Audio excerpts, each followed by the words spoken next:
I'm curious about the weekly preparations that would lead to a broadcast of a weekly comedy as opposed to the live playhouse type, many plays that you were doing for television, and how the environment of the sitcom, was it as chaotic, as many rapid changes as you would have had in a live drama type of TV show?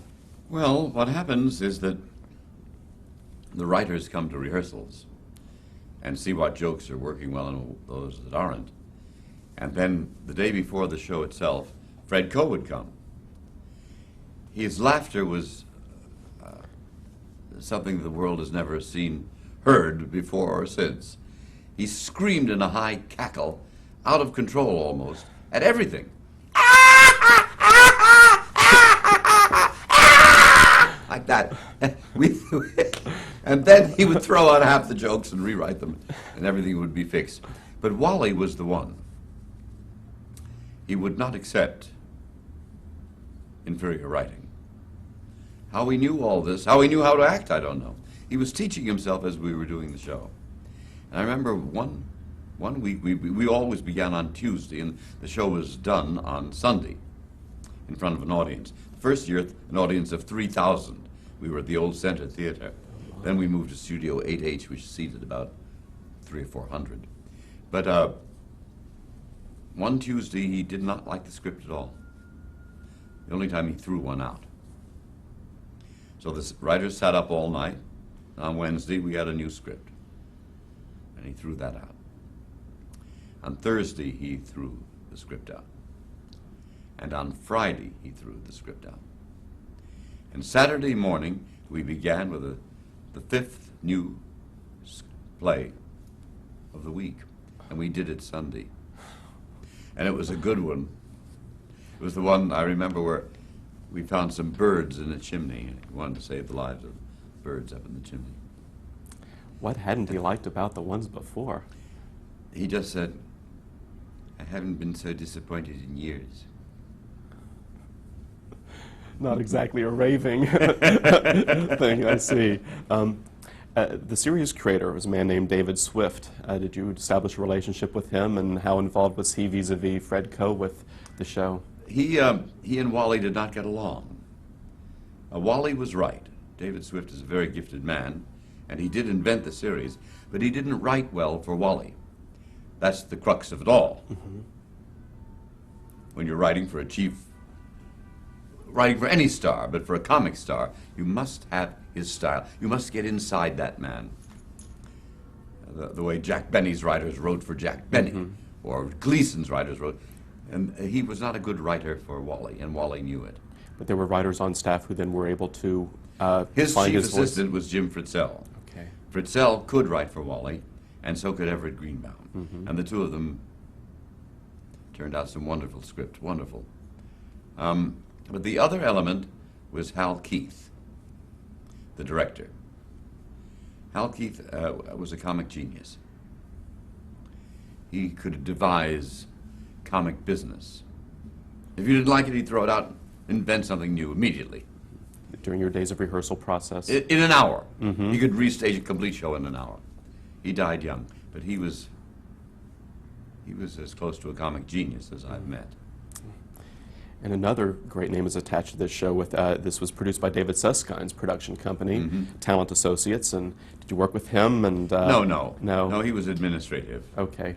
So you have any idea how the atmosphere at Talent Associates was? Anything like that, or that was divorced from the production itself? We never saw them. Okay. There is an episode that Mr. Fritzell wrote, Jim Fritzell wrote, called "How's Your Car?" Do you remember that episode in particular? Well. Yes. I'd love you to tell me about it and what you remember about it. Well, Jim Fritzell would call up the rehearsal studio, several times a day to talk about things with the director. And for some strange reason, I was the one who answered the phone. I don't know. Every time the phone rang, it was on the wall. I guess I was sitting there. I'd pick it up. And it would be Jim Fritzell, but he wouldn't say hello. In a filthy whisper, he would say, "How's your cock?" And I couldn't take it. I would just It just would kill me. This obscene voice on the phone saying, "How's your cock?" And he knew I couldn't take it. And so he wrote a whole show around it. He wrote a show where Wally buys a car. And 5 times in the show, he had me say to him, "How's your car?" knowing that I couldn't say it. He wrote an entire show around that vulnerability of mine. Mm-hmm. How did you cope? I cope. Then he wrote in a million other things. Like Wally's drinking a Coke. I said, "How's your Coke?" And he just kept putting these lines in, knowing I couldn't handle it. I would go to pieces. Well, in that final taping, then the one you did before the audience, how did you do? on the air, I managed. That's great. This being a comedy series, was this your first, I guess, long exposure to doing comedy material as a comic actor now in this show? Did you have comedic roles prior to this? Oh, yes. Mm-hmm. I sensed that was my future. Mm-hmm. I knew it was my strong point as an actor, that I could find the humor in almost anything. Let's see, and were there, was there much ad-libbing that would go on in a show such as this, being live as it were, or was the rehearsal process such that you pretty much had the show locked when you would take in front of the audience? It has to be. It has to be. There are too many camera moves. If you start fooling around, those camera moves are set, you'll just bollocks everything up. Mm-hmm. So there would not have been much opportunity for ad-libbing? No, on a show such as I this? don't believe in it on the air. I believe in it in rehearsals. Okay. You explore, you try things. Rehearsals are for trying out anything. Mm-hmm. You have to be free in rehearsal. Try the wildest thing that comes to your mind. Say anything comes into your head. If it's useful, fine. Was Wally prone to that sort of yes. experimentation and yes. improvisation? Yes. Mm-hmm. In 1953, during the run of the show, you were nominated for an Emmy Award. Did you know at the time what that even was? Because it seems like it was a pretty new invention at that time, I suppose. I don't remember it. Mm-hmm. What I do remember is that during the 3-year run of Mr. Peepers, I did 3 Broadway shows. So I would be rehearsing all day and playing at night, and there was one period of 365 days when I didn't have a single day off. But you can do that when you're young. Mm-hmm. And only one actual, I guess, performance of the show in front of an audience. Was that on a performance day on stage as well? No, the Peepers was done on Sundays. Okay. In those days, Broadway shows did not play on Sunday, so we didn't go on camera until Sunday morning early, and rehearsed on camera for the first time all day long, right up to airtime. And just the one performance? Just do it once, yes. Mm-hmm. Mm-hmm. There are quite a few episodes that are well known from Mr. Peepers, one in which TV is used to teach students at home. Do you remember this episode? When you mention it, I think I do, but I don't remember anything specific about it. Okay. One that I don't think anyone forgot, because it became sort of a media event, was the wedding of Mr. Peepers to Nurse Remington. Yes. And do you remember whose idea it was and how it affected the show's popularity at the time? No, no, I don't. How did it affect the show? I mean, did it? I don't remember. Mm-hmm. Okay. And the show was canceled the following year in 1955. How did you feel when it ended? Did you feel? I'll let you. Well, I was in a hit show on Broadway at the time, Inherit the Wind, and I was sad for it to end, but I felt that I was just taking off, and I got this wonderful role on Broadway, thanks to Mr. Peepers. Mr. Peepers was the show that made, before that I'd only had small parts in Broadway, but thanks to my success in Mr. Peepers, I was now being offered important roles. And so I was off on a different journey. Right, so any sting was leavened by the fact that you were finding, you had found fame through Mr. Peepers, yes. I suppose, and offers on stage and other offers. What other kind of offers? And movies finally came along. Mm-hmm. Yeah. Mm-hmm. Well, during some of this period, were you also, during the Mr. Peepers phase, doing any of the anthology work still, the dramatic anthologies? Not too many, because there just wasn't that much time. But I did a few, yes. Right. Well, Mr. Peepers was 1950 to 1955. 52 to 55. 52 to 55. Yeah. After which time you continued in television, in anthologies, and you did some more work. I actually see one down here where you played with Jack Klugman in a program called The Pirate's House for a CBS series called Appointment with Adventure. Yes. Do you remember that? Do you remember your first impressions of him? Yes, I have a copy of that. It's a disgrace. However, Jenna Rollins was simply lovely in it. Jack and I should be shot, but I liked him and we liked each other. You appeared in Studio One productions, I believe. Do you remember working with Herbert Brodkin, who was one of the producers of that show? I think I worked with Herb several times. I don't remember much about him. Okay. Except that he always wore a bow tie. He looked like a reformed hoofer, which is what he was. Do you remember working with Tony Miner? I never worked with him. Okay. I don't think I ever met him. Okay. And one of the directors of Studio One was Norman Felton. Do you remember working with him? Yes. Lovely man. Nice, nice man. I did, I think, 2 shows for him. I don't remember either show, but I remember him. Say a nice, nice man in those chaotic surrounds. It must be helpful to have nice people to work with in those times, and creative on their feet, I would think. All of that.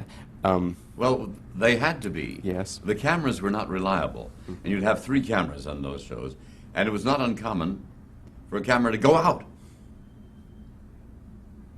Just go on the blink in the middle of a show. And so they'd have to improvise with the cameras. The other 2 would have to pick up the missing shots.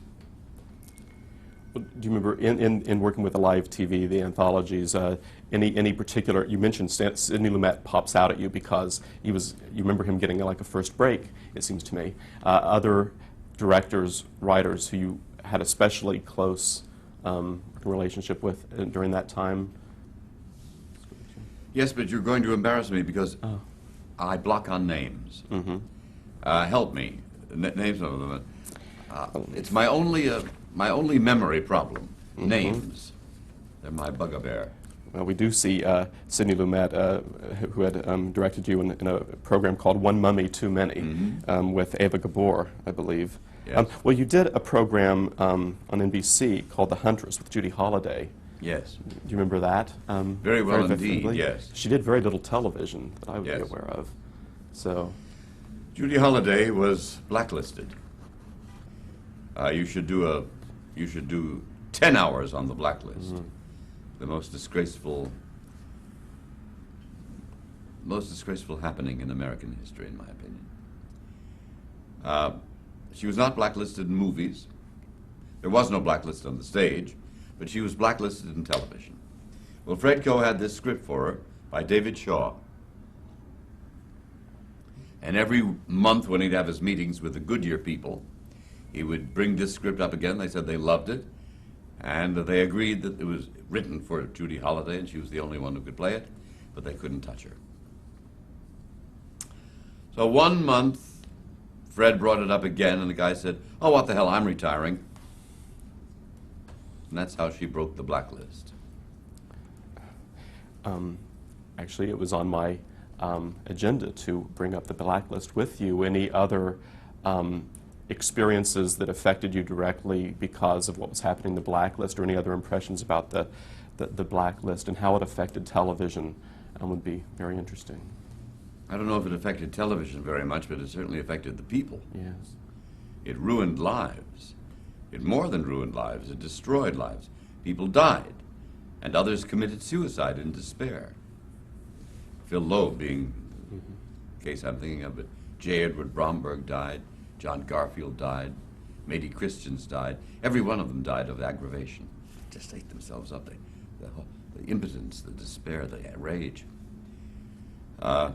Now is not the time to go into all of it, but I just witnessed it. I was never threatened, but it certainly existed. I remember Monique James, the agent, calling me for a job, and I said okay, and then A little later,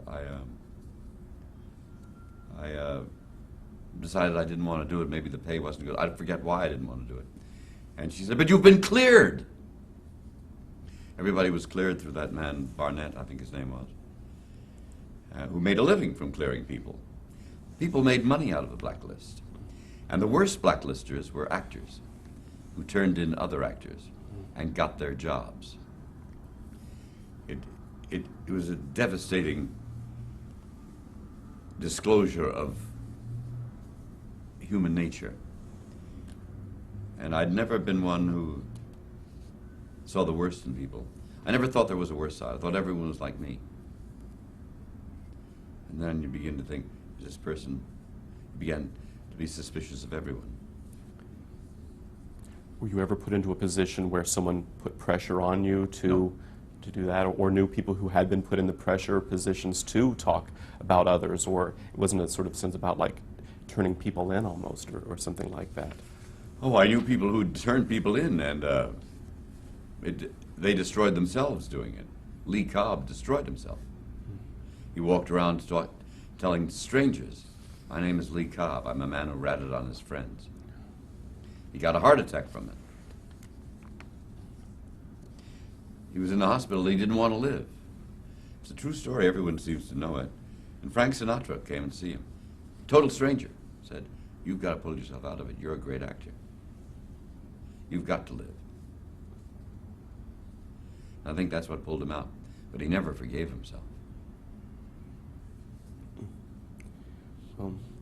During the late 50s, or maybe 57, I suppose it was, you were working in television, but you also began a movie career, a contract with 20th Century Fox. Mm-hmm. And how did that come about? Did it come out of your TV work, your stage work? Or how did that come about? No, the director of that movie, the first movie, O Men, O Women, was Nunnally Johnson. Yes.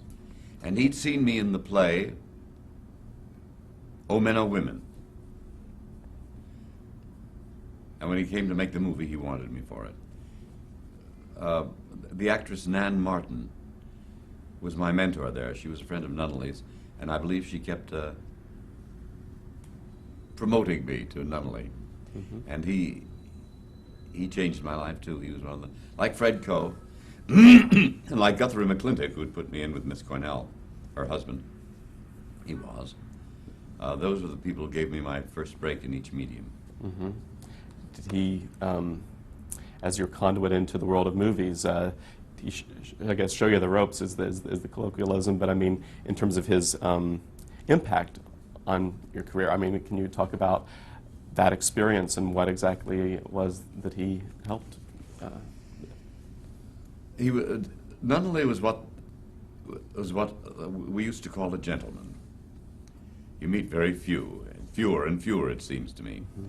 But he truly was a gentle man. He treated everyone with the utmost courtesy.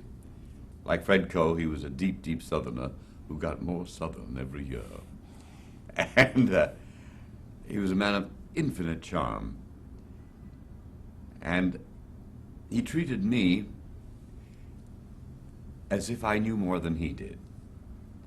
And in a certain sense I did, because I'd been in the play. And I knew where every laugh was in that play. I'd played it for almost a year. And he would ask me, "All right, tell me where anything, and tell me if I'm missing one of the laughs in this scene," and so forth. So it was my first movie, and he was treating me that way. That's great. And I'll tell you, he was a man of such, he was also the producer of the movie. I remember him saying, "Well, I have to go up to the office to do a little work." He'd say, "But while I'm gone, you can rehearse the scene for yourselves, and if it's any good, shoot it."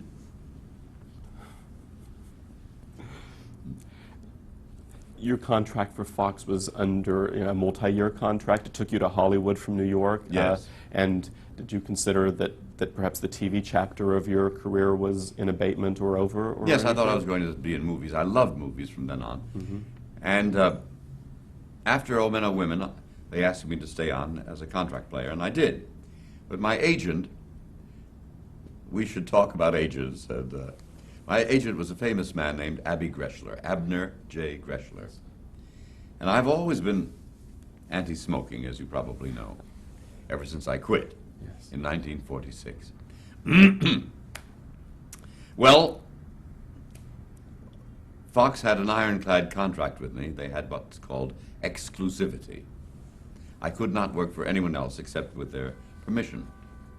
But he put into the contract, Abby did, that I had the right to do a White Owl cigar commercial. Those days, they had a lot of cigarette and cigar commercials. Yes. I said, Abby, are you crazy? I want to do a White Owl cigar commercial. I wouldn't do one if they offered it to me. He said, so that was in the contract. A year later, I wanted a favor from Fox. And he went into the offices of the chief and asked for this favor. The guy said no, and he said, you haven't seen this boy on television smoking a White Owl cigar? It's too funny to be true, but it's true. He planted something that he would later be able to give up if he needed to negotiate further. And in the summer of 1958, during this period of time, it says that you replaced Arthur Godfrey for a summer, I believe. For 2 weeks. For 2 weeks. Yes. On Arthur Godfrey's Talent Scouts. Yes. But you almost got fired from this job. Or didn't you? I think that, well, see, Godfrey did his own commercials. Exactly. In those days, we had commercials. Mm-hmm. They were part of the show, and the Star did them. And I remember that there was some talk of my doing something for Chesterfield Cigarettes, and James Arness was then Gunsmoke, but he also did the commercial. And I said, well, I don't smoke. And the guy at the agency said, well, Jim Arness didn't smoke either before he got this job, and now he smokes real good. He said that to me. But when I had to do these commercials, I could not do them seriously. And they were funny anyway. I mean, just saying anything is the best of all the claims they make. And I would kid them. And the audience would scream with laughter, and the other actors would scream. But the agency people did not scream. Their jobs are at stake. The sponsor himself never objects. Never. He doesn't mind stuff being kidded. But the agency boys, No sense of humor. they are born to be lickspittle. Oh. So that was a 2-week spell during Yes. this period. And Both radio and television. I remember one that they didn't like was I took a bite of Sara Lee cake. And I said, so delicious, it's guaranteed to pull your fillings out. And the agency, they went crazy. You should see the letters they wrote. went ballistic. Sequentially, 1959 began your association with Rock Hudson and Doris Day in Pillow Talk. I would like to hear you talk about working with them and that part of career, a very significant one in terms of the movies that have sort of lasted on American movie classics for sure. They're very Yes, well, yes. Thereby hangs a tale. So it's a story worth telling. I don't think I've ever told it off camera. The director of that movie was a man who became a very nice friend called Michael Gordon, now in Abraham's bosom. My part was the best part in the show. I'm often accused of stealing that movie, but I had the best part.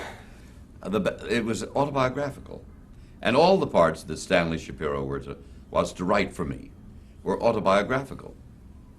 I thought at that time he was going to have the kind of career that Neil Simon has had. Everything he wrote was good and terribly original and terribly funny. And he'd spent years on the analyst's couch. And he put that all into, so that I had a character who couldn't do anything without calling Dr. Melnick. He had to call a psychiatrist for everything. Well, there were so many psychiatrists' jokes that I objected. I was the beneficiary of 2 years of psychotherapy, and I was very sensitive about jokes at the psychiatrist's expense, as if he were a fraud. And I objected to some of these psychiatrist jokes, and my agent, Abby Grishler, said, don't worry, it's going to be taken care of. I came to work the first day, and there were these jokes. They hadn't been cut. And I said, well, I was promised these would be rewritten. And the director said, this is the first I've heard of it. He said, I've got to shoot what's here. I said, no, I was promised. I wouldn't shoot them. The director didn't know what to do. It was 11 in the morning. He said, lunch! And we broke. I went up to the commissary, had my lunch at 11 o'clock in the morning. And the producer, Ross Hunter, found me, and he said, he came in the commissary, he sat down opposite me, he said, what are you trying to do? I said, Ross, I was promised these jokes would be changed. He said, that has nothing to do with it. Don't you know that this is the first day that director's worked in 5 years? He was blacklisted. He said, if you destroy him now, he'll never be able to work again. What are you doing to that man? Needless to say. Well, I went back to the set. I waited till everybody was there so that I could apologize in front of the same people who had witnessed my humiliation of him. He threw his arms around me with tears in his eyes, and he became my best friend. I could never get his arms off me. He clung on me from then on. So we formed a very, very beautiful friendship, Mike Gordon and I. Another very well-known director for another of these collaborations with Doris Day and Rock Hudson was Delbert Mann. That's the other name I was trying to think of. There you go. Also in live TV. So yes. He bridges both parts of this of your world. Yes. So perhaps we should speak about him. Well, Fred Coe was always right. These young people he brought along, the writers especially, the Tad Moselles, the Patty Chayefskys, the Horton Foots. He found them. He knew how to. And Delbert Mann was one of them. And he went on to have a brilliant career in movies. Again, a Southern gentleman. Mm-hmm. The Southerners have a style that I wish everyone had. They're polite. They're polite to people. They speak well to everyone. They frequently call you sir or ma'am. That's a lovely way for people to behave. It makes human transactions lubricated. Did you work with Mann in television? Oh, yes. Yes. Yes, I believe he directed The Huntress, Okay. if I'm not mistaken. If not, it was some other show for Fred Coe. Mm-hmm. Mm-hmm. And so when you acquainted yourself in Hollywood, then you already had Yes. sort of a shorthand there. Yes. Mm-hmm. Delbert Mann had a wonderful way of working with an actor. If he didn't like something you'd done, he would come over and kneel next to you and say, what do you think? And you'd say, I think maybe I ought to try it again, huh? And he'd say, that's all. Next time you'd be good. Just that much. Mm-hmm. It wasn't necessary. He knew you. He knew that would be enough, that you'd start you thinking, and you would come up with the solution you needed for the scene. That's the best way. And that was his approach in television as well as when you went to the movies.